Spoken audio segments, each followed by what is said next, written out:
Empezamos, ya hemos roto un poquito el hielo, llevamos aquí chapando una hora prácticamente. Primero de todo, ¿cómo estás? Bien, bien. Echando de menos la pelotita naranja, eso siempre se echa de menos después de tantos años seguidos, pero bien, tranquilo.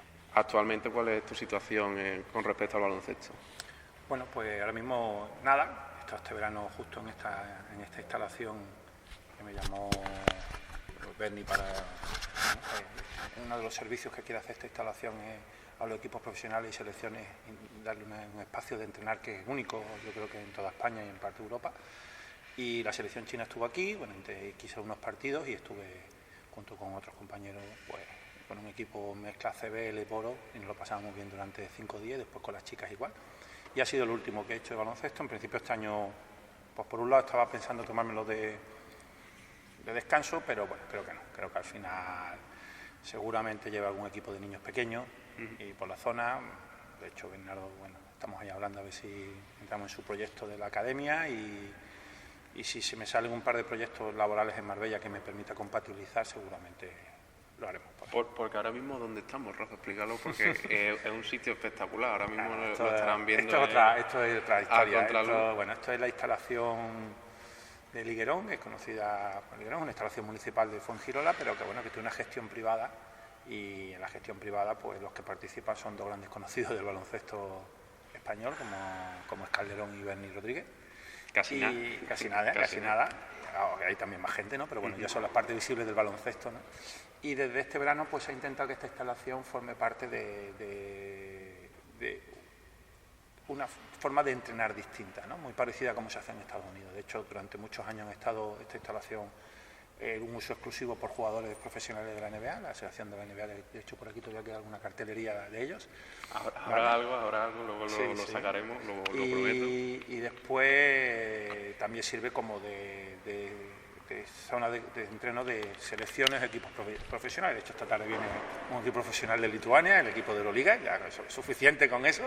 No podemos en unas horas no podemos decir más. Y durante este verano estuvo la selección china, que no se podía decir nada, pero ya se puede decir, durante más de 15 días. Tanto masculina como femenina, y se crearon unos equipos para competir con ellos y nos lo pasamos muy bien, y yo creo que este es un privilegio de instalación. Yo creo que como instalación es quizá para entrenar de las mejores que hay ahora mismo. Bueno, seguramente ahora ponga vídeos y fotos del lugar, porque es un sitio, aparte de precioso y demás, a nivel de instalación, yo creo que para un jugador o un amante del baloncesto en general. Los jugadores de la NBA que han estado aquí profesionales han alucinado. Han estado como equipo Memphis, que han venido con sus entrenadores y algunos jugadores, y después han venido jugadores así de otros equipos y están encantados. Verano, Costa del Sol, todo lo que implica eso de descanso y lo que implica también tener esta instalación. Yo creo que es lo más parecido a lo que hay en Estados Unidos ahora mismo en Europa. Además, yo por ejemplo, que veo muchos pabellones por esto del programa y demás, llevamos aquí como 20 minutos y no hace ni una gota de calor. No, es que creo que es el único pabellón con aire acondicionado de toda la Costa del Sol. Yo creo que sí. Sí, no, te lo digo yo. Este verano, cuando hemos estado entrenando aquí en agosto, los chicos y las chicas estaban alucinados, ¿no? Y eso es lo que quiere un poco la dirección del centro, lo que quiere un poco es establecer esto como un punto para equipos profesionales en verano, además de selecciones, y durante el invierno pues hagan stage o porque hagan entrenamientos individuales con sus propios entrenadores, con entrenadores que le proporcionan la dirección. Y yo creo que esto va a ser un gran éxito. Yo creo que ellos han acertado, de hecho vino una selección lituana, estuvo aquí 3 o 4 días y el entrenador nada más entró aquí y dijo: quiero que me tapéis esto porque la vista a los jugadores la concentración las pierde, ¿no? Y yo creo que el sitio es privilegiado, la zona, el pabellón en sí es privilegiado, la instalación es privilegiada, y yo creo que el modelo de negocio es muy acertado. Seguimos aquí con Rafa después de esta primera fase, ¿no?, de la entrevista. Quería preguntarte un poquito cómo ha sido este año también a nivel de como entrenador y como profesional, ¿no? Hemos visto que con Marbella se ha vivido una situación límite, ¿no? Con 3 entrenadores en una misma temporada. ¿Cuándo te empiezas a plantear el decir, a lo mejor lo que falla en este equipo o para darle una vuelta a este equipo, a lo mejor yo tengo que dar un paso adelante y dejar paso a otra persona, a ver si el equipo recupera sensaciones? Te voy a ser muy sincero, muy sincero. eso al final como entrenador nunca te lo planteas porque tú piensas que eres capaz de sacar adelante el problema, ¿no? O no te planteas que vas a dar ese paso, ¿no? Lo que pasa es que al final ser un entrenador de la casa, donde el club donde tú has vivido todo el tiempo y donde se supone que hay un proyecto donde, creo que además a ti te dije en verano que había una cosa que no te podía contar, que ahora te contaré. Claro, te voy a contar cosas porque al final no se ha cumplido, pero te cuento un par de detalles. Que se estaba firmando una serie de acuerdos para este año donde tú decías, si bajamos, todos esos acuerdos se rompen. Entonces, para el futuro del club, de la entidad, del proyecto que se estaba empezando, donde era todo en aquel momento era todo muy ilusionante, a finales de noviembre yo me empiezo a plantear ya el hecho de que, aunque yo no me sentía culpable 100% de lo que estaba ocurriendo, pero sí que a lo mejor se necesitaba un cambio, porque a veces ese tipo de cambio hace reaccionar a los jugadores, ¿no? Y a finales de noviembre sí empecé a plantearme ese de hecho yo se lo digo al club en un partido en Marbella a finales de noviembre, se lo digo a los jugadores, intentamos hablar entre todos y después ya en diciembre es cuando decido dar el paseo al lado. Ahora con un poquito de retrospectiva, ¿crees que hiciste bien? ¿Crees que merecía la pena el paso? No, porque yo tenía claro que no era el culpable 100% ni mayoritariamente lo que había ocurrido, pero en ese momento yo soy además una persona de decisiones muy viscerales, ¿no? Es decir, de muy pasión, al final esto lo vivo de una forma muy pasional, ¿no? De hecho, el director deportivo del club en ese momento me achaca de que se enfada un poco conmigo porque cuando tomo la decisión tras el partido, no me acaba el partido, da la mano al entrenador contrario, me voy para él y digo, dejo el equipo y no le dejo que me hable ni me diga absolutamente nada, me voy para el vestuario, se lo digo a los jugadores y no digo absolutamente nada y desde ese momento no hay marcha atrás, ¿no? Entonces, no, yo no creo que hice bien porque yo tenía claro que el problema no estaba solo en el entrenador, la verdad que la plantilla, habíamos tenido unos fallos de la confección de la plantilla y no se iba a arreglar porque eran jugadores de futuro que el club quería apostar por ellos y entonces yo dije, bueno, pues si no hay cambio en la plantilla, la única solución que queda es que yo me vaya. Entonces fue un poco, en ese momento fue quizá la mejor, pero yo después me di cuenta y pronto de que no había sido... Una situación que se ha vivido en este FC Marbella este año, que a principio de temporada y en la pretemporada ni se imaginaba, ¿no? No, sí. Es verdad que este año en el Club Baloncesto Marbella llega un proyecto de gestión nueva, ¿vale? Como muchas otras veces pasa en la Costa del Sol, donde muchos proyectos deportivos, incluso de Málaga de fútbol, y en Marbella de fútbol también ha pasado los últimos 10, 15, 20 años, con mucha ilusión, pero que al final hay un fondo de un negocio, vamos a llamar, urbanístico, ¿no? Detrás, ¿no? Pero que al final te pone... ellos piensan que el deporte es una forma de llegar a eso, ¿no?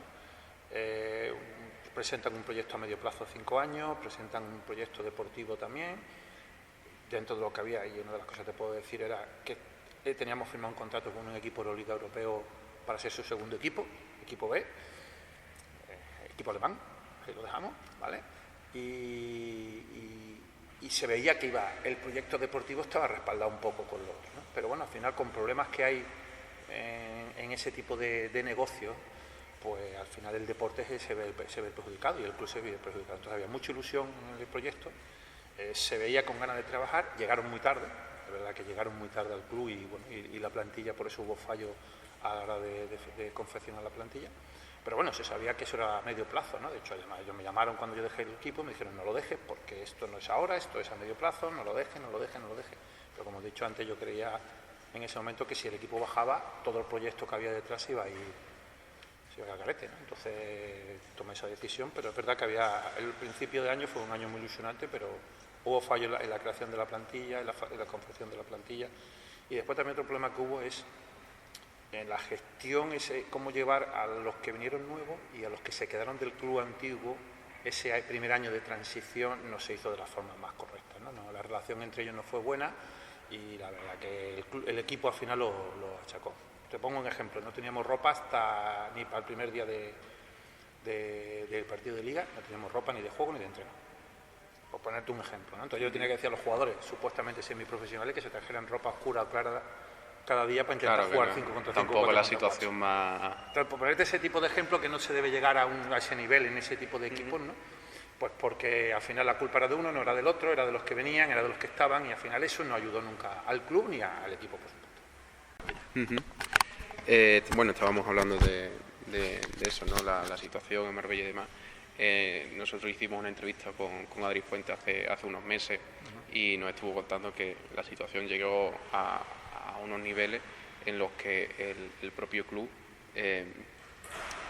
le debía ya a fisioterapias que venían de Fuengirola o demás a Marbella, que venían prácticamente de voluntariado, ¿no? Por ayudar un poquito. Sí, bueno, es una situación que yo vivo desde fuera, pero bueno, lo que pasa en el club es que una vez que yo dejo en diciembre ser entrenador principal, tanto el preparador físico como el fisio del club, que ya habían sufrido el año anterior siendo persona independiente, que tiene sus negocios aparte y su trabajo aparte. Pero el preparador físico, por ejemplo, es el preparador de Alejandro Davidovich, el tenista profesional, que fíjate que está entre el top 20, una cosa así, que acaba de jugar ahora mismo en Estados Unidos, ¿no? Y ha salido en la cuarta ronda, una cosa así, ¿no? Entonces te quiero decir que son profesionales, el fisio, por ejemplo, el fisio del fútbol de Marbella también, ¿no? Te estoy diciendo que son profesionales de la ciudad, ¿no? Ellos se ven en una tesitura que se está repitiendo lo del año anterior de no cobrar y tienen miedo a estar echando unas horas que no vale, y que el proyecto, además deportivo, pues... Y empiezan a desconfiar un poco del proyecto, ¿no? Y ellos deciden, pues, dar un paso al lado también, pero en este caso dejar de colaborar. Entonces el club se encuentra de pronto sin preparador físico, sin fisioterapia, y entonces, bueno, al final se tira de jugadores, de personas desde Málaga, que vienen aquí, que son amigos de algunos jugadores, para intentar ayudar, y tampoco se les paga eso a esas personas, ¿no? Por lo menos lo que yo tengo entendido, que tampoco se, igual que a Pablo, el entrenador, no se le pagó, tampoco se le pagó a esas personas, y que tuvieran que dejar de venir, ¿no? Porque al final la gasolina de venir a Málaga, Marbella, al final son 60 kilómetros ida, 60 vueltas todos los días, porque al final esos bolsillos repercuten. Y eso parece ser que es lo que pasó, ¿no? Que tampoco después el fisio, por ejemplo, volvió, hizo los últimos meses para ayudar a los jugadores, pues más por afinidad con los jugadores, ¿no? Y volvió para estar con el equipo en los últimos partidos otra vez. Y sí, eso fue lo que ocurrió. También se creó una imagen, o bueno, crearon una imagen de que el grupo formado por el preparador físico, el fisio y yo, de trabajo, pues que éramos un poco los malos de la película en Marbella, de que son los que habíamos gestionado un poco todo, ¿no? Cuando yo le dije a ellos, pero si yo lo único que tenemos es una filosofía de trabajo donde si hay alguien de baja lesionado, el fisio es el que manda, el médico, después el fisio, después el preparador físico y después yo, ¿no? Es decir, que cuando el fisio le da la alta va al preparador físico, cuando el preparador físico cree conveniente, las cargas y el tiempo y la intensidad del trabajo en pista la marca él, y cuando me da la alta a él, pues ya el jugador está. Y bueno, eso parece ser que es como se tiene que hacer, ¿no? Y parece ser que eso tampoco estuvo muy bien visto en el club, esa forma de trabajo, y ellos pues decidieron también salir. Y eso, pues, parece ser que, como te dices, también hubo una falta de impago, y eso a la gente que sustituyeron a estos dos chicos, ¿no? Por terminar un poquito con este bloque, finalmente, ¿ves solución al equipo? Porque cuando hablamos del equipo, quiero pedir disculpas también porque el equipo, por así decirlo, no tiene la culpa, no es la gestión del equipo, es lo que... A mí me gustaría creer que sí hay solución, porque yo creo que sí hay solución, ¿no? Lo que pasa es que tú tienes que tener los pies en el suelo, y si por lo que sea el equipo no puede estarle plata, o porque no hay suficiente respaldo económico, o respaldo social, o respaldo deportivo, lo que tú veas, porque no hay jugadores, no y tal, los jugadores no quieren venir porque ya se habla muy mal de Marbella en los últimos años, y es verdad, yo iba por ahí a jugadores, que yo iba hablando a principio de temporada con jugadores que yo conocía de otros años y tal, para este año con ese proyecto que se iba a hacer y tal, y hablando, y algunos me decían, ya hablaremos, a ver cómo acabáis, ya hablaremos cómo acabáis, ¿no? Entonces, a mí me gustaría creer que sí hay solución, ¿no? Lo que pasa es que, bueno, al final la solución es un trabajo de muchas partes, de no tanta prisa como se ha querido tener por estar sin estar preparado a lo mejor en categoría superior a la que tu club o tu entidad puede estar preparada, ¿no? Y poco a poco, y sobre todo porque al final soy una persona, un aficionado al baloncesto de la ciudad, ¿no? Y yo voy a seguir viendo el baloncesto, sea en la liga en la que esté, ¿no? Entonces me gustaría que si hubiera una solución, me gustaría. Después de una jornada de que no se estaban cumpliendo los primeros objetivos, que era estar en las primeras posiciones, o por lo menos ver una dinámica de equipo ganadora, ¿cuándo te das cuenta de que estamos en un problema serio? En Algeciras, en la segunda jornada. Pues ya temprano. Sí, en Algeciras, en la segunda jornada. Sí. Recordemos que Algeciras tampoco es que este año eso, fuera... Por eso, ahí me di cuenta. Que estábamos a ese nivel o peor. Y que todo lo que teníamos de expectativa teníamos que cambiarlas. Yo, de hecho, tiré la planificación ese domingo en llegar a mi casa. Y volví a hacer planificatoria nueva. Y ahí me di cuenta. Y ahí lo hablé con mis ayudantes primero y con mi cuerpo técnico, mi preparador físico, mi segundo, con mi delegado Gigi, que al final era uno más en la estructura, y después hablé con el director y con la gente de fuera, ¿no? Y se lo dije, digo, esto no es así, ¿eh? Tenía muchos problemas, digo, la confección, sobre todo en las posiciones interiores. Que yo tenía, como yo digo, a mi hijo, a Kenan, como un jugador que, bueno, que al final era muy importante para nosotros en la estructura de cómo defendíamos y cómo trabajábamos y cómo construíamos nuestro equipo, y el 4 que teníamos ese día me di cuenta que no valía para esta liga, no valía, y entonces tuvimos problemas porque encima tenía que jugar, era un chico joven, 21 años, 20 años, todo esto de futuro, pero no valía. Y en el 5, que no teníamos el 5 nada más que a Devin, y un jugador de 30 y tantos años, muy buen jugador, muy buen trabajador, pero no puede estar en una liga jugando todos los minutos que necesitábamos. Entonces, también tuvimos, esos fueron los grandes problemas, sobre todo las posiciones interiores. Porque comparando la situación, vuestra situación con otros equipos, por ejemplo, Vázquez Navarra, que tampoco tuvo la primera victoria hasta la jornada 5, una cosa así, que fue contra Morón, que además ya estaba yo presente en el Alameda, y luego acabó en esos playoffs a pocos partidos de subir al Oro. ¿Qué diferencia esas dos situaciones? Dinámicas. Yo creo mucho en las dinámicas, tanto de juego como emocionales, como... Yo te pongo un ejemplo, ¿no? El año que yo llego al Les Plata Marbella, que jugó Morón el primer partido, el año del COVID, que perdemos en prórroga, y ellos venían de una dinámica muy negativa y perdemos en prórroga después de meternos ellos un 12, un 14-0 en el último minuto y medio. A partir de ganamos 9 partidos seguidos, y en el mismo equipo, que no había ganado nunca nada, ¿no? El año pasado, con una gestión mala del club, donde tuvimos muchos problemas de cobro, de hecho la mayoría cobramos en julio, es decir, estuvimos todo el año sin cobrar y cobramos todo, pero lo cobramos a final de temporada. La dinámica deportiva era muy buena, muy buena. Lo conseguimos con mucho trabajo, con mucho esfuerzo, porque era difícil, fallándote esa gestión dentro del club, que funcionara, pero bueno, dimos con la tecla, funcionó, y llegamos hasta semifinales para subir al Leporo, que el Prat, que al final que estaba ahí el Leporo con grandes jugadores, pues fue el que nos eliminó, ¿no? Dinámica. Y yo veía que desde ese día, que este año no teníamos la dinámica esa, que yo pensaba que después de haber cambiado muchas cosas desde la segunda jornada, como te digo, tanto en dinámicas como en forma de juego, como no conseguí andar con ella en 3 meses, pues pensé que otro entrenador sí podía dar con esa dinámica, igual que yo la conseguí 2 años antes, ¿no? Pues no sé, no sé. Y yo creo que fue eso, ¿no? Además, ellos sí fueron capaces de conseguir esa dinámica, ese crecimiento desde abajo, ¿vale? Conseguir buenos resultados, y de hecho, como te has dicho, al final se metieron en el playoff. Después de el cambio con Pablo, llegaron las primeras victorias, o una racha de victorias continua. ¿Por qué no se cuidó más esa situación? ¿Por qué el club, viendo que el entrenador en este caso era a lo mejor una pieza fundamental en este cambio de dinámica, no dijo, vamos a tener más cuidado con él, vamos a pagarle por lo menos los primeros meses, que es que estuvo 3 meses o 2 meses y le pagaron uno? Creo que le pagaron uno, sí. Pues no lo sé, yo ya no estaba dentro. Es decir, es verdad que yo lo que digo en el club es que voy a seguir dentro, pero realmente el club me aparta, no me deja estar en ningún momento dentro de la estructura del club. Sí, es verdad que se supone que iba a ayudar a esa entidad, a las relaciones externas con el Ayuntamiento de Marbella, el club, los nuevos gestores, pero bueno, al final tanto los gestores antiguos como los gestores nuevos me apartan directamente.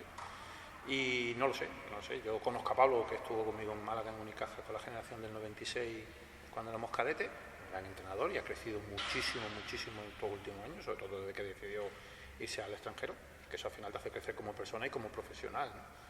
Y él es un obseso del trabajo y seguramente lo va a hacer muy bien, ¿no? Como ya lo está haciendo allí. Y lo hizo bien. Lo que pasa es que a lo mejor él tampoco estaba tan concentrado en querer que eso fuera su momento, porque él tenía claro que se iba a ir a México, ¿no? Y cuando él vio que había problema económico y vio tal, le dijo, pues mira, que yo me voy a México, tengo mi contrato allí, pues vosotros no me pagáis, yo tampoco estoy aquí bien, pues lo dejo.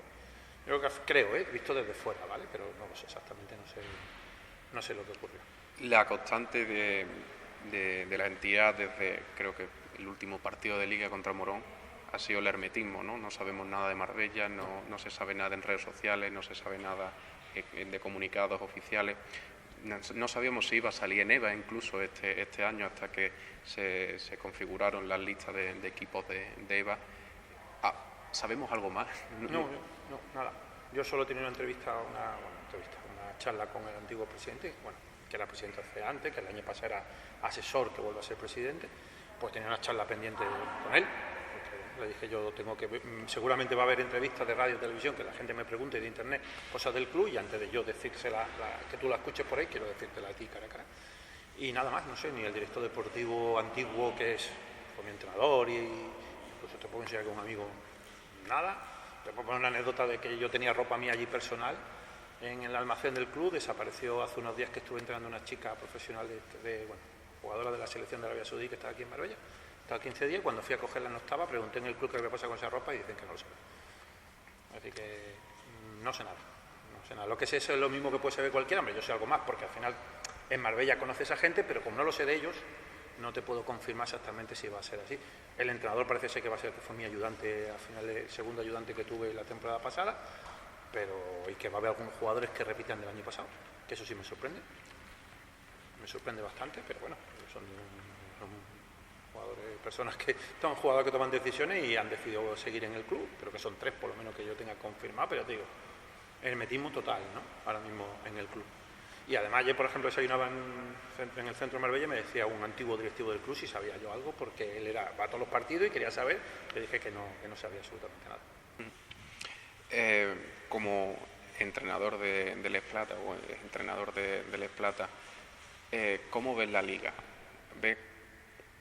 Hay mucha crítica, sobre todo ahora que hemos estado hablando con muchos entrenadores, con muchos jugadores de la liga, en el que tiene que cambiar algo en esa liga para que sea un poquito más justa, ¿no? Vemos como esa diferenciación de este y oeste a lo mejor no es tan justa para los equipos andaluces, para los equipos del sur como Melilla, como nosotros. ¿Cuál es tu opinión al respecto? Bueno, yo creo que es verdad que después de conocerla durante 3 años y haberlo vivido durante 3 años, esa línea que separa el oeste y el este, que cada año cambia según criterios que nunca sabemos. Imaginaria también, ¿no? Sí, vamos a dejarla como una línea, porque muchas veces no podemos considerar ni línea, porque no sé exactamente cómo la hacen.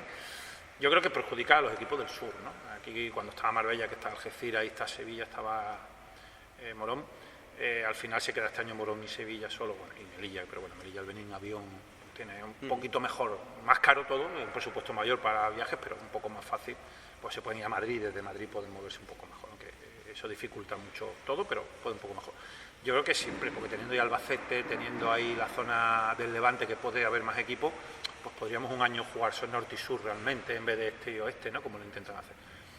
Eso por un lado. Y yo no sé, yo creo que esos criterios tendrían que ser más claros, ser siempre los mismos, no a conveniencia del que hace esa línea, pues un año lo hace de un lado a otro. Ellos dicen que son justos, que tienen un programa informático que calcula los kilómetros y que todo el mundo hacemos los mismos kilómetros, o parecidos.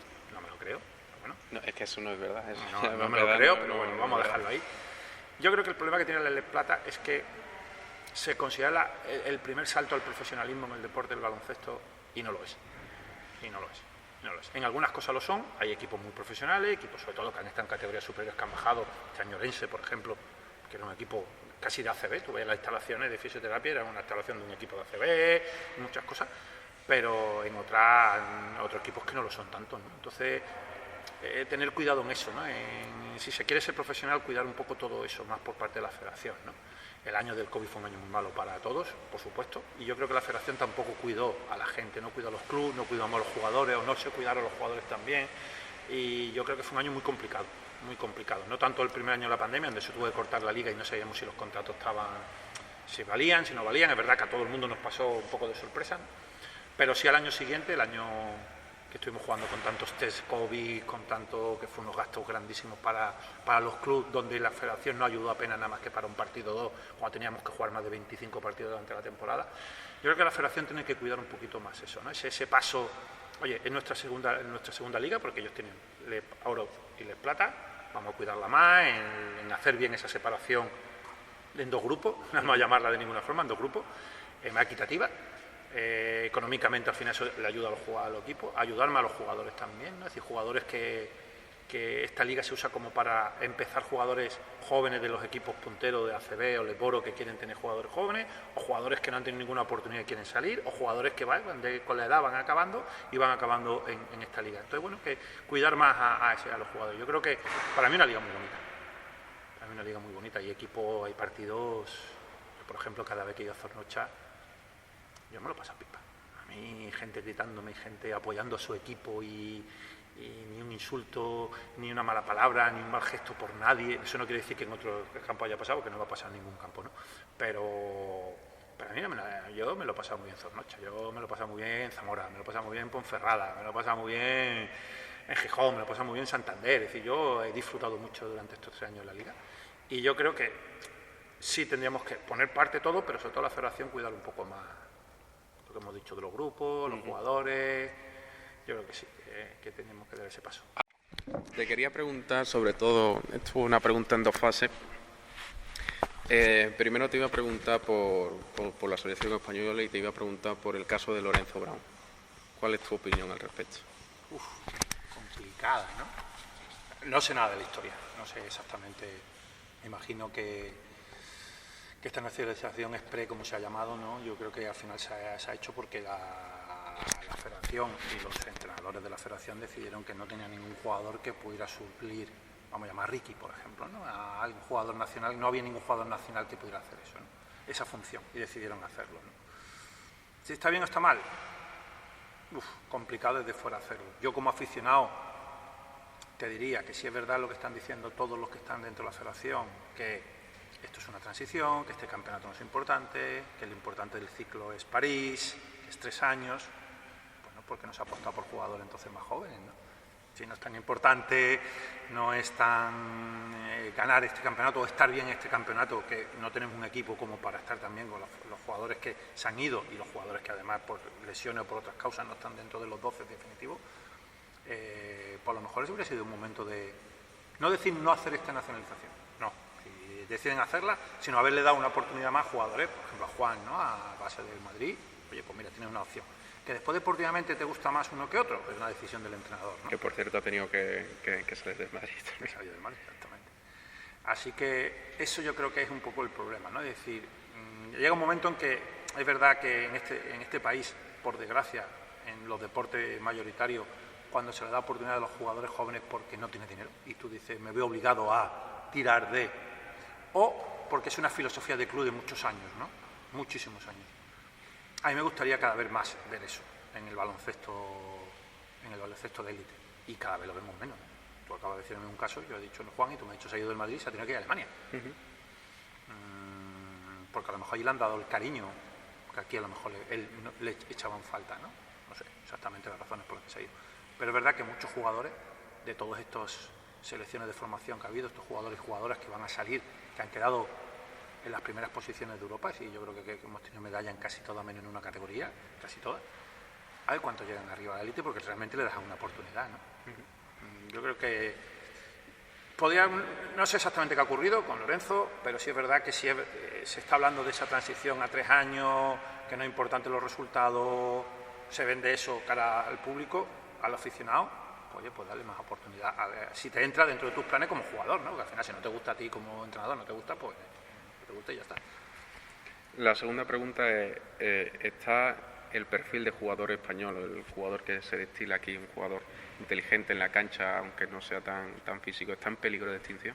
Ojalá no, pero es tan físico nuestro deporte, es tan físico, es tan importante en este espacio tan reducido que tenemos para jugar, 10 personas cada vez más grandes, más fuertes, tanto chicos y chicas, porque yo cada vez este verano que he tenido la oportunidad de trabajar con chicas de élite, cada vez están más fuertes y son más grandes, son más rápidas, y me gustaría pensar que el jugador inteligente, como se ha dicho siempre, que es el jugador de baloncesto, no se pierdan.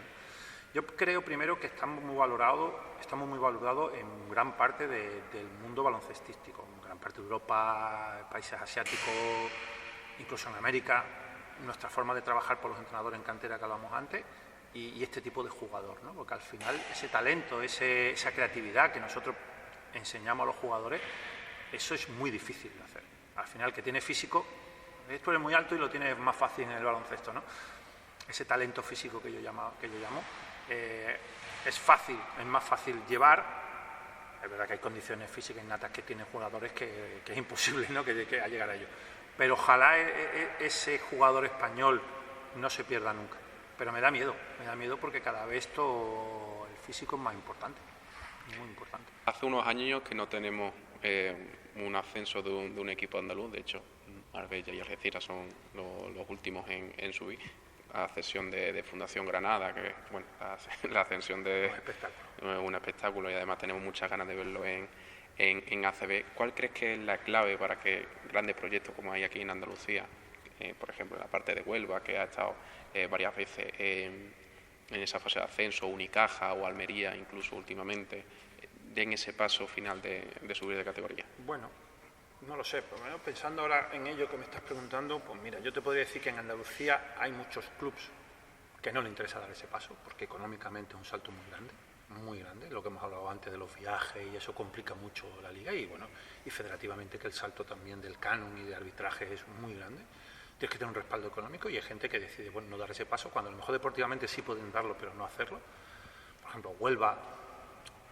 Otro segundo caso son proyectos en ciudades que antiguamente, hace unos años 90, a principios de 2000, eran el baloncesto importante, como Huelva, quizá a lo mejor Almería, que nunca ha estado allí tan arriba como Huelva, pues ahora sí están sacando proyectos que antes estaban en una misma ciudad muy separados, 3 o 4 equipos EVA, y ahora ya se están reuniendo en 2, y posiblemente en los próximos años queden 1, y ahí sí puedan dar el salto, porque yo creo que en una ciudad que haya 3 o 4 equipos EVA, o en una provincia que haya 3 o 4 equipos EVA, es muy complicado que salga un proyecto importante, ¿no? Y segundo, los equipos de Granada, bueno, de Sevilla y de Málaga ahora mismo, de cantera, es difícil que ellos intenten subir por el costo que le tienen los equipos. Entonces es complicado que Sevilla vuelva a estar en Les Plata, que creo que nunca estuvo, pero bueno, estuvo ahí a punto de hacerlo. Málaga sí estuvo varios años, Les Plata, Les Poro. Yo creo que económicamente ahora, lo que hablamos hace un momento de los costes de la liga, es difícil que ellos se planteen para sus chavales jóvenes el poder dar ese salto. Y otra cosa que está pasando también, creo yo, hablando de la gente joven, es que mucha gente joven que puede valer para esta liga, como para empezar a subir cuando estén cerradas los equipos ACB, vamos a llamarlo, tal, es que se van a Estados Unidos. Entonces ellos ven más, me voy a Estados Unidos a estudiar, hago baloncesto, que quedarme en una ciudad, un equipo Les Plata o tal, donde voy a ser profesional supuestamente, pero lo que voy a cobrar o mis ingresos económicos van a ser pequeños, voy a tener que estar viajando en autobús desde el norte al sur de España, y dice, pues me voy a Estados Unidos. Entonces esa falta de jugadores de calidad jóvenes, que los buenos están en la ACB, o se marchan los de, no decir calidad media que puedan estar en esas ligas, se van al final a Estados Unidos. Entonces todo junto hace que muchas veces muchos proyectos fallen, y los que salgan sean primero que tienen un respaldo económico, un respaldo deportivo dentro de la provincia, ¿vale?, como equipo referente dentro de la provincia, y después que tenga jugadores también al final es muy difícil hacer un equipo de 12 jugadores de fuera, tienes que tener jugadores referentes de tu provincia. Yo creo que es clave, ¿no?, hacer eso. Hablando con Pablo Bernabé esta semana en este panel, estábamos comentando en este caso con el caso de Carla Viegas, ¿no?, una de las joyas de la Costa del Sol, de San Pedro, ya con muchas internacionalidades, con la sub-17, con también el equipo de 3x3 de la selección española, jugando en Liga Femenina Challenge, teniendo uno de los mejores porcentajes de triples de las ligas femeninas, y que ha sido fichada para el año que viene por Florida State.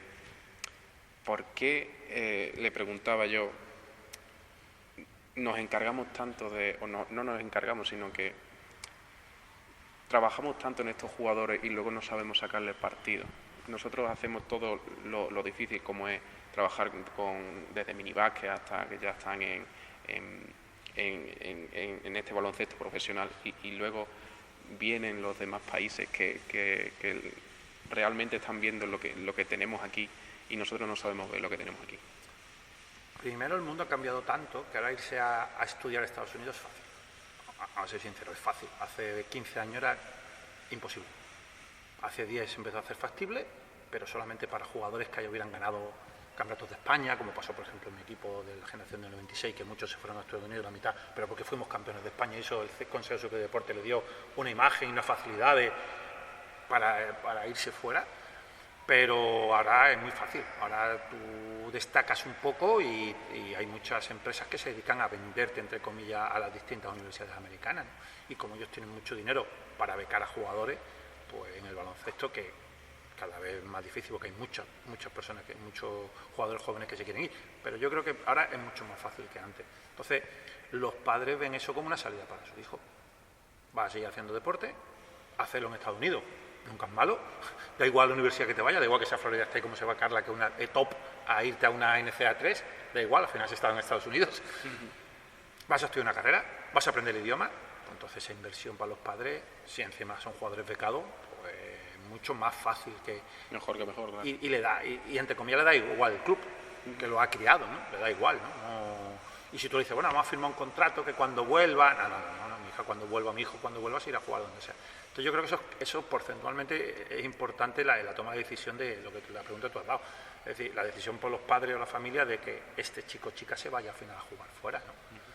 Entonces, ¿lo cuidamos bien o mal? Seguramente habrá muchas cosas que aprender y muchas cosas que arreglar en cómo cuidar a los jugadores jóvenes, pero yo creo que los padres de aquellos jugadores que destacan, al final ven una puerta y irse a Estados Unidos no solamente por el baloncesto, sino simplemente por los estudios y por el idioma, ¿no? ¿Está creando a lo mejor ligas como la NBA una forma de pensar, o no está cambiando la forma de pensar y de jugar al baloncesto en estas ligas europeas? Al final yo creo que la NBA, como sea el gran referente mundial del baloncesto, afecta a todo. Afecta a todo. Yo creo que lo importante después es que todos, Europa, Asia, Australia, América del Sur, como grandes focos del baloncesto del mundo, quitando Estados Unidos, seamos capaces de aprender de ellos, de sus errores y de aprender de lo que hacen bien. Y lo que hacen bien, oye, si lo hacen bien, igual que ellos nos copian a nosotros. Ellos nos copian a nosotros muchas cosas, pues igual nosotros de ellos tenemos que copiar las cosas buenas nada más, ¿no? Nosotros intentar que esto sea un show como es en Estados Unidos y que casi el partido baloncesto sea lo menos importante muchas veces, quitando ya el playoff, yo creo que eso no deberíamos de copiarlo nunca, porque al final aquí no somos además de equipo, de pasión, más de... no vamos a ver un espectáculo como si estuviéramos en la tele, ¿no? Pero sí influye, yo creo que la NBA al final hace muchas cosas bien, muchísimas cosas bien, tienen a muchísimos profesionales dentro de su estructura que hacen muchas cosas bien. Ellos vienen a Europa a copiarnos cosas como lo que hacemos nosotros. Ellos, por ejemplo, llevan diciendo cuántos años que quieren meter el formato Copa del Rey, intentar meterlo en Estados Unidos y no saben cómo.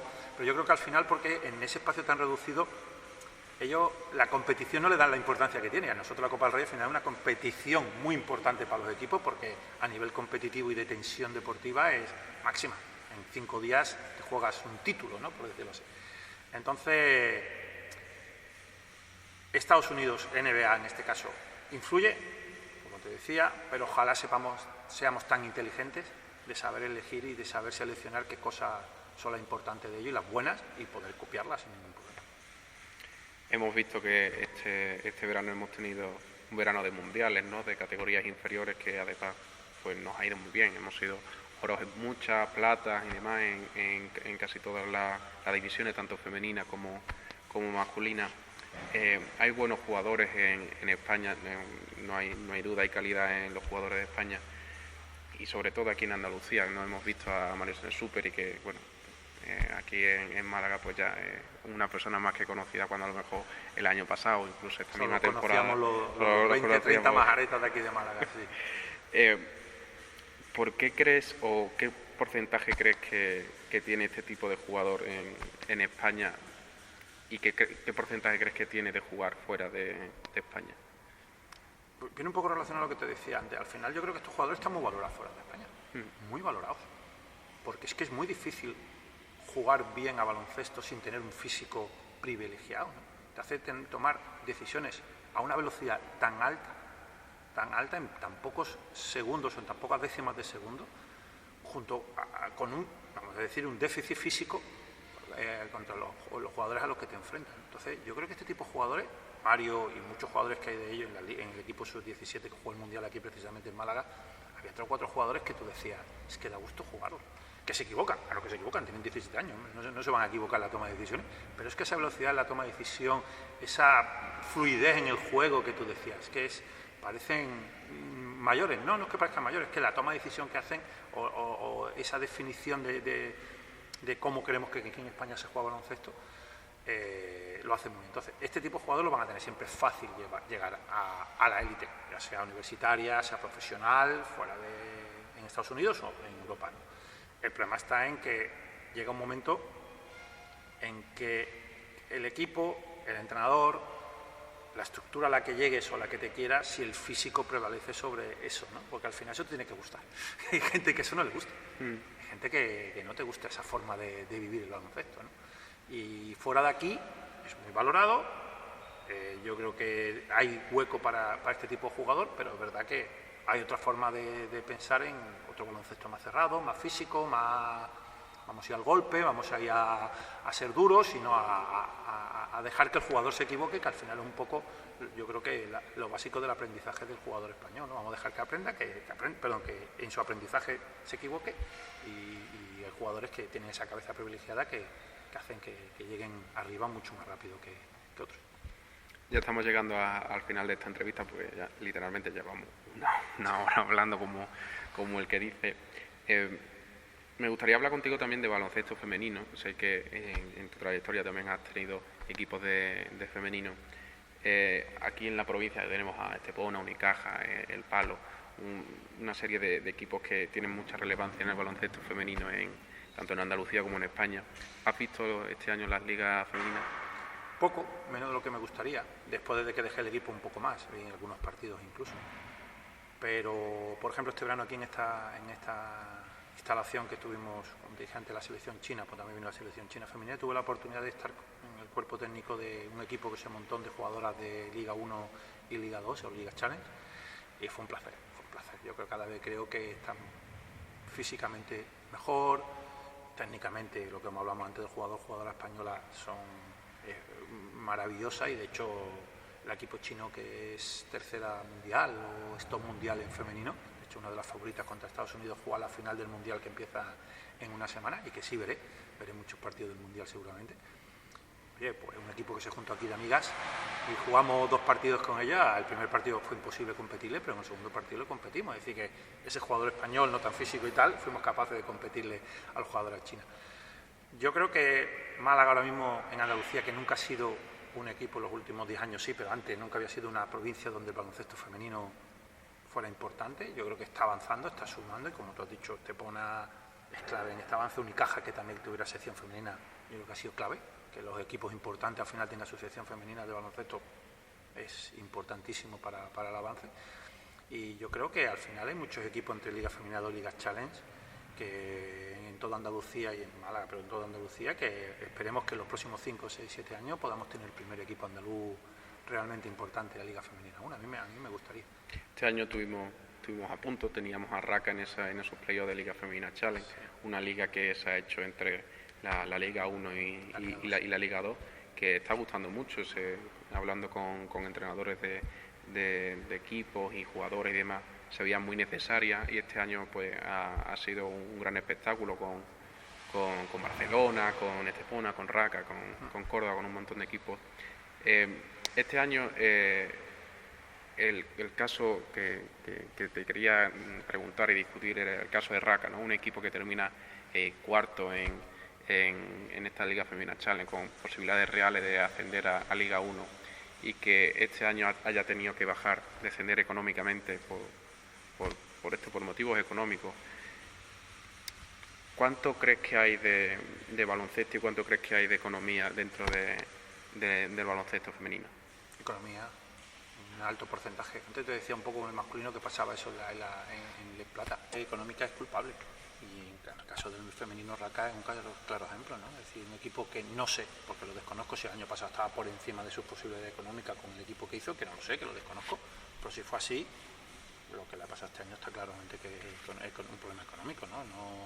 Tengo a varios amigos que estaban dentro, incluso antiguos jugadores que estaban dentro de la estructura del equipo, y algún entrenador amigo, y no les he preguntado por este caso porque no he tenido la oportunidad, pero seguramente la tendré y se lo haré, ver qué ha ocurrido, ¿no? Pero sí, posiblemente sea económico que deportivo. Yo creo que las jugadoras están aquí en Andalucía, están preparadas para estar en ese espacio de Liga Challenge, playoff de ascenso y en un momento dar salto, sea Granada, sea Córdoba, sea Málaga, sea Almería, sea Sevilla, que ahora mismo son los equipos, las provincias donde están esos equipos que pueden dar el salto en los próximos años, y en cualquiera puede ocurrir, pero sí es verdad que hay que tener cuidado con el tema económico, porque al final el apoyo económico es imprescindible para que estos clubes puedan dar ese salto, ¿no? Porque al final, lo que hablamos antes, la federación muchas veces no cuida bien ese salto de unas categorías al profesionalismo, por decirlo así, con los clubes, y tienes que tener un respaldo económico detrás para poder conseguirlo. Por último, ya vamos a terminar, porque llevamos aquí. Yo sé que contigo, Rafa, se puede hablar horas y horas. Lo que nos van a echar aquí. Lo que pasa es que tampoco no queremos molestar molestar mucho. Como sabes, fuiste uno de los primeros de las primeras personas que entrevistamos en el banquillo, siempre te vamos a tener mucho cariño y me acuerdo perfectamente en los playoffs de ascenso al Les Plata de hace 2 años. Estábamos comentando cómo iba el Marbella y demás, y nos hablaste por privado y nos dijiste, oye, mira, perdona, que es que en Federación está mal puesto lo de los playoffs, que se juega así y demás. Sí, me acuerdo por redes sociales. Y fue la primera vez que tuvimos una interacción con un entrenador de Les Plata, que para nosotros era, bueno, pues un mundo, así que siempre te vamos a agradecer que nos trataras tan bien. Yo no me considero entrenador de Les Plata, me considero entrenador de baloncesto. Me da igual donde esté, me da igual. Bueno, un entrenador de un equipo fuerte, ¿no? de Andalucía, que para nosotros era pues el sumo en aquel momento, y tenerte a ti en persona aquí pues ha sido un placer tenerte en una entrevista. Estamos empezando la 3ª temporada, Rafa, ya llevamos 3 años, ¿quién lo iba a decir en el principio? Al final, cuando se hace cosas con ilusión y con muchas ganas, al final vas aprendiendo, cada vez hacer las cosas mejor, por supuesto, y al final seas el referente del baloncesto, vamos a decir no de élite, porque al final el baloncesto también es importante en un segundo escalón, ¿no? En Andalucía yo creo que al final terminaréis siendo un referente en la comunicación de este tipo de baloncesto, que había un espacio ahí que no estaba ocupado y que los grandes medios de comunicación pues no se hacían reflejo de ello, ¿no? Te íbamos a hacer dos preguntas que normalmente hacemos en las entrevistas. La primera de ellas, ¿a quién te gustaría ver aquí en el banquillo? Pues mira, parte del baloncesto que a lo mejor no está tan visual, ¿no? Es visual como por ejemplo los árbitros, ¿vale? Estamos negociando algo, se está negociando. Hay buenos árbitros y árbitras en el baloncesto andaluz y se podría hacer esa parte, ¿no? Más oscura, vamos a llamarla así, del baloncesto, pero bueno, al final son muy buenos jugadores, muy buenos árbitros. Parte femenina también, ¿no? Alguna entrenadora o alguna jugadora que también habéis tenido muchas, pues también. Y quizá a lo mejor alguien que esté fuera de España, o sea, intentar mirar a alguien que sea andaluz o que sea de esta parte de baloncesto que está aquí, que ahora mismo esté fuera de España, tanto jugador como jugadora, sea en Estados Unidos o jugando en Europa, que bueno, y su experiencia, ¿no? Como entrenador o como jugador fuera de Europa, y que le pueda abrir un poco el camino a otras personas que quieran hacer lo mismo, ¿no? Y segundo, normalmente estamos haciendo esta pregunta porque la verdad es que nos interesa. ¿Qué te gustaría ver o si tienes alguna pregunta sobre el proyecto del banquillo en sí? ¿Qué te gustaría ver en el banquillo o si tienes alguna pregunta sobre el proyecto? Yo creo que al final los proyectos que salen desde el corazón y desde la ilusión van creciendo según vais creciendo vosotros mismos, ¿no? Es decir, al final esto es como un club pequeño, donde empezáis 2, empezáis 1, convences a otro. Después hay alguien que produce, alguien que vas viendo que tú no llegas a eso y necesitas a alguien más, otro profesional que está detrás de las cámaras y que ya no está tan delante, pero que es tan necesario, ¿no? Al final tenéis que crecer y vosotros veros un poco, ¿no? Veros cómo hacéis, estáis haciéndolo muy bien por las redes sociales, estáis haciéndolo muy bien por internet, ahora estáis abriendo a otro medio que hace unos años no teníais, ese 3.0, ¿no?